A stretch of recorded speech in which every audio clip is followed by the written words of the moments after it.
तो कॉलोनियल पढ़ते हैं, कॉलोनियल क्या होते हैं। सो बेसिकली कॉलोनियल जो होते हैं ये यूनिसेलुलर ऑर्गेनिजम्स होते हैं।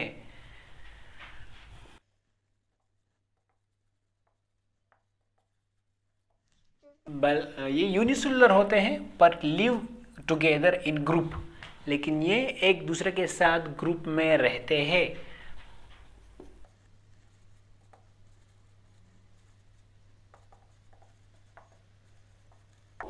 इनमें लेबर डिवीजन नहीं होता। ओके, लेबर डिवीजन नहीं होता। इसका मतलब है लेबर डिवीजन का कि हर एक सेल कोई डिफरेंट काम नहीं करता कॉलोनी में। हर एक सेल अकेले ही रहता है, अपनी ज़िंदगी की तमाम फंक्शन खुद परफॉर्म करता है, किसी भी वाइटल रिक्वायरमेंट के लिए दूसरी सेल पे डिपेंड नहीं करता।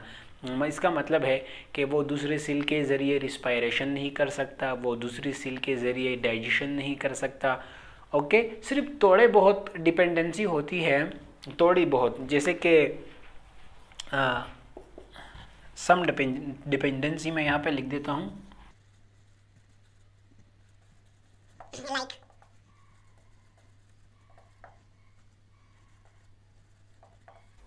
ओके, सो लाइक कौन सी डिपेंडेंसी हो सकती है जिनमें रिप्रोडक्टिव, जैसे कि बाद सेल रिप्रोडक्टिव होते हैं, बाद सेल रिप्रोडक्टिव नहीं होते, इतना है। वो रिप्रोडक्टिव ना भी हो फिर भी अपना लाइफ तो रह सकते हैं ना।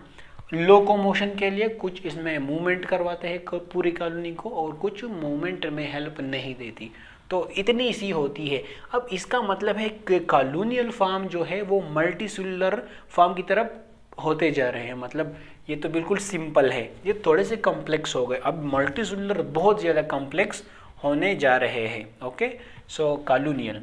अब कॉलोनियल का एग्जाम्पल पढ़ते हैं, तो मैं यहाँ पे लिख देता हूँ कॉलोनियल का एग्जाम्पल।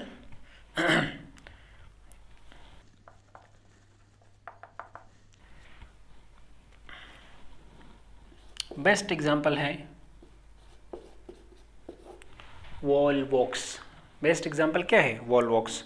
सो वॉलवॉक्स क्या है? ये ग्रीन अल्जाए है।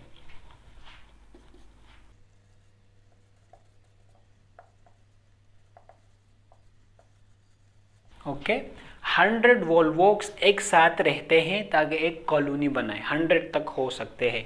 100 volvox live to make colony. Okay, इसके बाद चूंकि ये ग्रीन है तो ये क्या है? ये एक ऑटोट्रोपिक ऑर्गेनिज्म है, इनमें क्लोरोफिल होता है। इसके अलावा ये वाटर में मिलते हैं, can be found in water, ये सिर्फ वाटर में होते हैं। सो वॉलवॉक्स का स्ट्रक्चर अगर आप इंडिपेंडेंटली देखो, अगर आप कॉलोनी देख लो, चलो पहले कॉलोनी का ड्रॉ करते हैं। ये एक वॉलवॉक्स कॉलोनी है जिसके इर्द गिर्द मेम्ब्रेन होता है, और उनमें 100 तक वॉलवॉक्स एक दूसरे के साथ रह सकते हैं। ओके, सो ये जो मैं इंडिविजुअल ड्रॉ कर रहा हूँ, इनके अंदर ये ग्रीन सा ये वॉलवॉक्स है, और ये जो है ये वॉलवॉक्स की एक कॉलोनी है। अगर इस एक वॉलवॉक्स को हम बाहर लाएं, एक वॉलवॉक्स को हम बाहर लाएं तो ये कैसे दिखेगा? ओके, अगर हम बाहर, तो वॉलवॉक्स कैसे होता है? वॉलवॉक्स इस तरह सर्कुलर सा होता है, इसी तरह। ओके, और इस सर्कुलर जगह में बहुत सारे ऑर्गेनीलीज और ये सब कुछ पाए जाते हैं।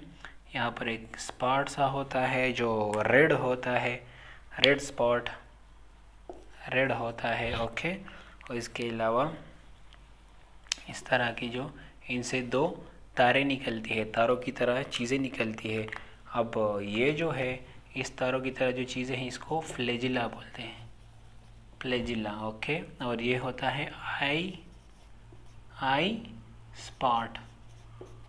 ओके, और ये ग्रीनिश होता है, तो ये क्या है? इनमें क्लोरोफिल होता है।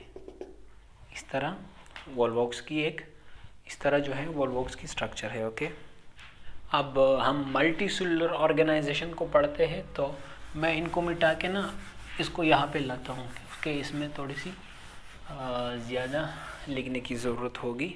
तो मैं मल्टीसेलुलर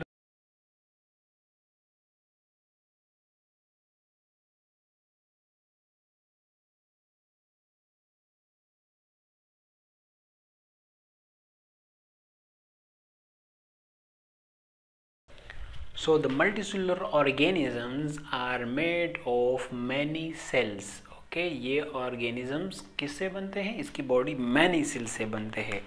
आप जो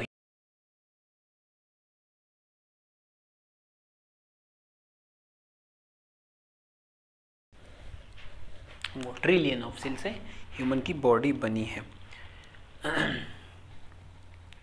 इसके अलावा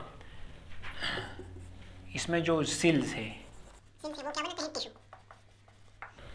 इसमें सेल्स जो होते हैं मल्टीसेलुलर ऑर्गेनिजम्स में, ये टिश्यू बनाते हैं। ओके, फिर टिश्यू क्या बनाते हैं? ऑर्गन्स। ऑर्गन्स ये बनाते हैं। ऑर्गन से फिर ऑर्गन सिस्टम बनता है, ऑर्गन सिस्टम। और ऑर्गन सिस्टम से ऑर्गेनिज्म बनता है, ऑर्गन सिस्टम से ऑर्गेनिज्म बनता है। तो इसको हम डिटेल से इंशाल्लाह ताला उसमें पढ़ेंगे, सेलुलर लेवल ऑफ ऑर्गेनाइजेशन। ये तो मैंने शुरू किया पर उसके बीच में टॉपिक आ गए, ताकि आपको सेल के बाद का डिवीजन का पता चले कि हम मल्टी सेलुलर के बाद टिश्यू को मल्टी सेलुलर में पढ़ते हैं। ओके, सो इसमें ऑर्गेनिजम्स को हम पढ़ते हैं। अब इसकी अगर एग्जाम्पल की बात की जाए, एग्जाम्पल्स, तो दो एग्जाम्पल्स लेते हैं।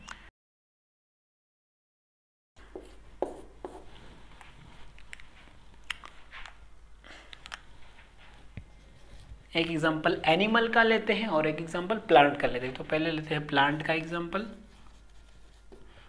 प्लांट में जो आपकी बुक में दिया गया है वो है मस्टर्ड। ओके, सो मस्टर्ड का जो बायोलॉजिकल नेम है वो है Brassica, Brassica campestris. Okay, Brassica campestris. Okay, शड़शम जो होता है जिससे सरसों का तेल निकलता है उसको ब्रासिका कम्पेस्ट्रिस या मस्टर्ड बोलते हैं।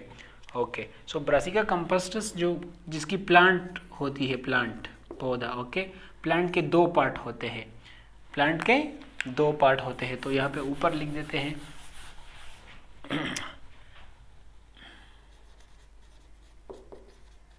मस्टर्ड जो होता है उसकी प्लांट के दो पार्ट होते हैं।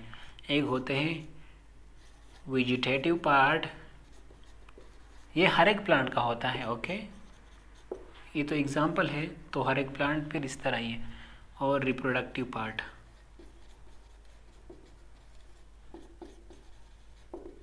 ओके, सो वेजिटेटिव पार्ट में कौन कौन सी आती हैं? जैसे कि ब्रांचेस, जैसे कि लीव्स, ब्रांचेस, रूट्स, इस तरह कुछ आते हैं। और इनमें से कौन आ सकते हैं? Flowers, flowers. ओके, जो क्या देते हैं? फ्रूट, जो फ्रूट्स देते हैं और सीड्स देते हैं। ओके, सो फ्लावर्स जो हैं फ्रूट और सीड्स दे देते हैं। ओके, सो यही था हमारा मल्टीसेलुलर ऑर्गेनिजम्स की पहला एग्जाम्पल। अब दूसरा एग्जाम्पल दूसरा एग्जाम्पल इसका जो है वो है फ्रॉग।